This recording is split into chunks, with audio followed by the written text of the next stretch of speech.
Let me see. It's hard to be 35. You have to have eyeglasses. Okay, to begin with, let me ask you a question. What's the biggest difference between rich people and poor people? Let me hear you. Money, yes. House. What else? Okay. Yes. Knowledge. Somebody said they're more beautiful. Thank you. Thank you. Whoever said that, give him a gift certificate. Okay? Now, what else? What else? Tell me. I'm looking for a right answer. The way they think, that's right. Do you know that the biggest difference between rich people and poor people is the way they think? And that's all. For some reason, the rich people think differently than poor people. Now, let me show you what I mean by this using an exercise. On my next slide, I have a sentence that I want you to see. Now, if you've seen this before, this is very, very important. That's why I'm repeating this. Can I have your word that you won't yell out the answer right away? Okay, good. The sentence does not have any spaces between the words. All the letters are crammed together. So here's what I want you to do. As soon as it flashes on the screen, I want you to yell out what it says. But before we do that, let's practice. On the count of 3, I want every one of you to yell out, "It's a great day." It's a great day. Not yet. I haven't counted. Okay? All right? Ready? 1, 2, 3. It's a great day. All right. But that's not loud enough. My goodness, you just ate. Okay, give me a big punch, okay? Give me a big punch. Where's the money? It's gone. Somebody took it. Okay, now, all right. 1, 2, 3. That's good, that's good. Okay, so now, on the count of 3, all right, I want you to yell out what it says, all right? 1, 2, 3. What does it say? Look at it.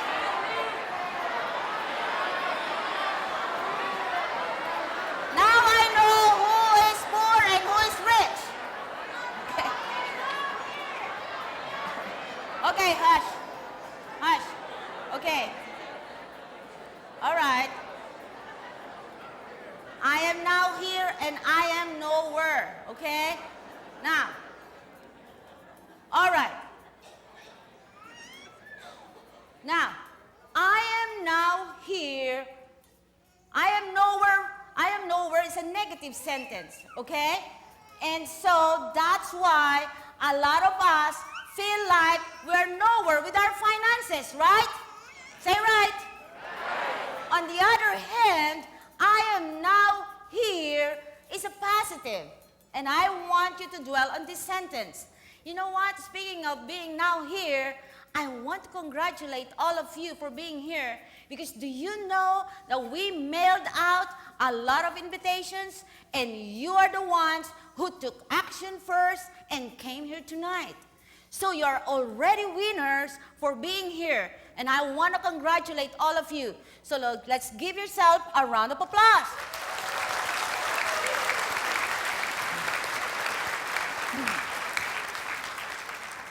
Now, before we get started, I want to tell to you a little bit of my life story. Now, how many of you wants to know my story? Raise your hand. Good, good. You know, I want to tell you my story for 2 reasons. Number 1, I want you to know that I'm real. And what do I mean by that? How many of you have been to a wealth building seminar before? Raise your hand. Wow, many hands. Do you know, I have been to those kinds of seminars before, and a lot of them will tell you to do one thing, but in reality, they have not done it yet before. They are what I call pretend experts. They pretend to be experts, but they are not. Here's the picture of a pretend expert. What do I mean by that? Well, how can someone tell you the secrets of becoming rich when they themselves are living paycheck to paycheck? Or how can someone tell you how to make millions of dollars in real estate investments when they themselves do not own multiple investment properties yet? These are what I call pretend expert. And I just want to let you know that I am real. I am not a pretend expert because I have done it, I've been doing it, and I'm still doing it. And the second reason why I want to tell you my story is because I want to be a blessing and an inspiration to you. Because I believe that if these things can happen to me, obviously it can also happen to each and every one of you. So let me tell you my story. I was born in the Philippines. That's me. Province of Bulacan, from a very poor family of 7 kids. I was the third to the youngest. This was our picture, and that's me right there on the side, the cute one. And my parents, though very poor, instilled in our hearts the value of education and hard work. My father was a farmer, and my mother was a dressmaker. And do you know, back then, we were so poor that we never had enough food to eat. Every day, we'll eat. We don't have seconds. Just eat all your food and drink a lot of water. That's it. Do you know, I eat a lot. So oftentimes, I would eat my younger brother and sister's leftover. So if you look at the picture, they're both malnourished, and I'm so chubby. Here's the picture of my parents on the right, okay? And on the left was a picture of our house where we were born, no bedroom, just living room upstairs and a kitchen downstairs with a small eating area. So every night, we all sleep in the living room, all 9 of us, inside a big mosquito net to keep all the mosquitoes and bugs out. You know, we were like sardines back then because it's so small. And my parents, though uneducated, wanted to make sure we all finished college. So I finished college at age 20 with a Bachelor of Science degree in chemical engineering from one of the biggest universities in Manila. And you know what? My parents were so proud of me. Not long after that, God miraculously brought me here in the U.S. with, believe it or not, $500 in my pocket. I landed in LA. I was so scared because I don't know anybody there. And a few days later, I found a job in an Oriental market doing cashiering and cleaning fish for, listen to this, $3.10, working from 9 a.m. to 9 p.m., 6 days a week. And you know, back then, I thought coming here to the U.S. is an easy life. I thought, this is great, you know. America is great, and it is. I'm glad, I'm here in America. But back then, I thought dollars are being picked up in trees like fruits. That's how easy dollars are taken, you know. And that I would always eat bread and potatoes, no rice, which I love. But the beauty is, I thought I would look like Americans. As a result of eating bread and potatoes, I thought I would have fair complexion and blonde hair. And also I will have high nose. I love it, you know. And I didn't know that as a chemical engineer, I would be cleaning fish. And you know, there are times I would smell like fish and look like fish too, because I always have a lot of scales on my head. Oh, what an experience, you know? And you know what? I was so ashamed to tell my family back home that I was still poor, that I had to clean fish here in America just to survive. But you know what? I learned on how to work hard and be tough. And I worked there for 3 long years, and after that, I got an opportunity here in the Bay Area. So I moved and worked 2 jobs here. One in aerospace company and the other one in electronics company. I would work from 11 p.m. to 7 a.m. in electronics company and 7:30 a.m. to 4 p.m. in aerospace company. I hardly sleep, maybe 3-4 hours. But you know what? Even though I had 2 good jobs, do you know that I found myself still struggling with money? And who can relate to this? Raise your hand. Yes. You know, at the same time, I was also trying to help my family back home. So at the end of the month, guess what? There was not enough money left. In fact, to prove this to you, let me show you the car I was driving at that time. Yes, it's a Toyota Corolla. Can you believe it? I was so excited. I bought this new in 1983, and I was so proud of it. Now, how many of you have had a car like this before? Raise your hand. Many hands. Now, how many of you are still driving this kind of car right now? Oh, you're in trouble. You know, I used to go back and forth. I used this car to go back and forth to work. And you know what? I would look at my boss, who was 62 years old at that time, but could not retire. And I thought to myself, even if I go up to the ladder to reach his position, my question to myself is, could I retire in dignity at that time? Do you know what the answer is? The answer is a big no.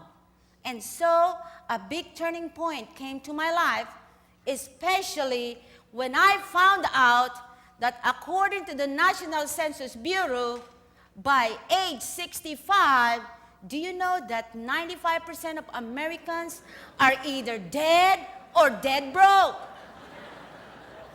And only 5% are financially free. And I don't know about you, but I wanted to be in that 5% bracket. So here's what I did. I started looking for more opportunities. I went to seminars like this until one day I met a man by the name of A.L. Williams. How many of you are familiar with this name? Great. Okay? He used to own a company that sold insurance through network marketing. He's now a retired billionaire, so obviously he knows what he's talking about. And you know what? He became my mentor. And this man is incredible. He taught me on how to make a lot of money. He talked about the power of residual income. And how many of you knows what a residual income is? Okay, some of you, that's good. Residual income, let me tell you, is the money you make even when you don't work. In other words, you earn money while sleeping. And how many of you would like that? Of course. It's no brainer, right? There are 2 ways I have used to create residual income. Number 1, through network marketing, and number 2, through real estate cash flows. How many of you here don't own a home yet? Raise your hand. Great, some of you. How many of you know that an extra $500 or $1,000 a month would really help you get into your first home? Let me see some hands. It's true. Let me say that that's the power of residual income and network marketing. You see, A.L. Williams told me not just to make a lot of money and to become wealthy and rich, but he also showed me on how to think big and how to use leverage and always create multiple streams of residual income. You know, this guy got me out of the box. And that's what I want to do for you tonight. You know, I want to tell you how to think bigger, because let me tell you something. Do you know that before you become wealthy, you have to start seeing yourself as financially free first? Did you hear what I just said? Yes. Say yes. Yes. Let me repeat that because it's very important. I said before you become wealthy and rich, you have to see yourself as being wealthy and rich first. Okay? Because he taught me that becoming wealthy is composed of 80% mindset and 20% mechanics. And that's all. And it's true because you become what you think about all day long. If you think you're going to be rich, you're right. You're going to be rich. If you think you're going to be poor, you're also right. It's true. Okay? Because I believe that what the mind can conceive and believe, obviously, it can also achieve. And sometimes it helps to have other people see you that way first. And that's what A.L. Williams did for me. You know, this guy, he told me to always fly first class and always stay in first class hotels and no motels. And I said to myself, what is this guy talking about? At that time, I couldn't even imagine flying first class. You saw the car I was driving. Obviously, I was living from paycheck to paycheck. And I didn't know that he was trying to change my mindset. He was trying to get me out of my box, which was my comfort zone. So, let's do this now. Here's what I want you to do. I want you to stand up. Come on, stand up. You've been sitting down for a while. Stand up. I want you to turn to the person next to you, shake their hand, and say it with confidence, I see you as a millionaire. Come on. Come on. Say it with confidence.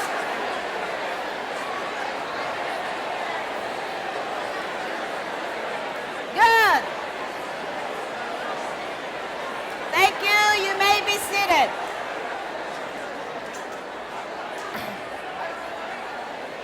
Thank you. You may be seated.